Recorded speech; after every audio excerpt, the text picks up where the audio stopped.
Waters, let me give you first crack at some reaction today on the 5. Well, that was amateur hour with Kamala. What a goofball. But January 6th sucked, Dana. It sucked. Everybody knows it sucks. We watched it. I hated seeing what I saw. It hurt the brand, and it gave the left an excuse to crack down on innocent Trump supporters. But here is an objective analysis on what had culminated. The populist wing erupted that day. The Trump wing, the populist wing of the Republican Party, had felt disrespected for many, many years. They had propelled Trump to victory in 2016. And immediately, every powerful interest in this country launched a scorched earth campaign against that guy. They went to war with him. Illegal leaking of his tax returns, racial hoaxes, rape hoaxes, illegal targeting, spying, fabricating evidence, planning evidence, vicious stuff. They tried everything. Then COVID hit, and they sued to change the election laws and then blasted out millions of ballots like no one's ever seen.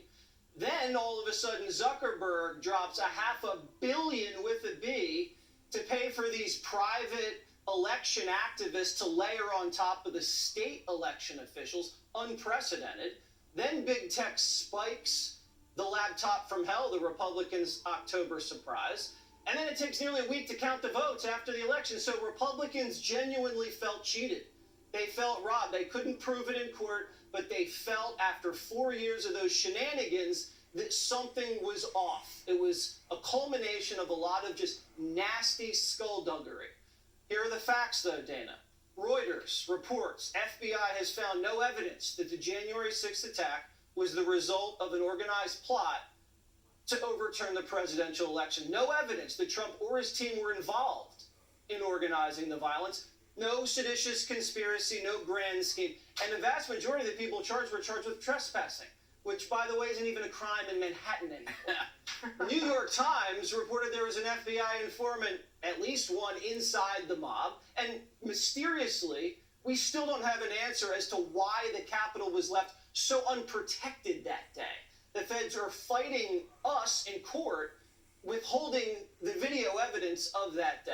Now, Professor Waters, history major, would like to share a few things with you guys, because the Democrats are acting like, oh, they've never had a soft spot for political violence. In 1954, Puerto Rican nationals, they shot up the House chamber. They injured 5 members of Congress. Jimmy Carter commuted their sentence. In 1983, American communists bombed the Senate. They were targeting Republicans, blew up the Senate wing on the 2nd floor. Who commuted their sentence? Oh, wait, that was President Bill Clinton. William Harris, Weather Underground. Bombed the Pentagon, his team. Barack Obama, best buds. And I mean, it hasn't been that long, but I think we all remember that it was the Harris-Biden ticket that bailed out the rioters who set the whole country on fire, causing 30 deaths. So just want to make sure everybody knows that little history before they start pointing fingers. There was this other piece that... Man, was that amazing. What a takedown.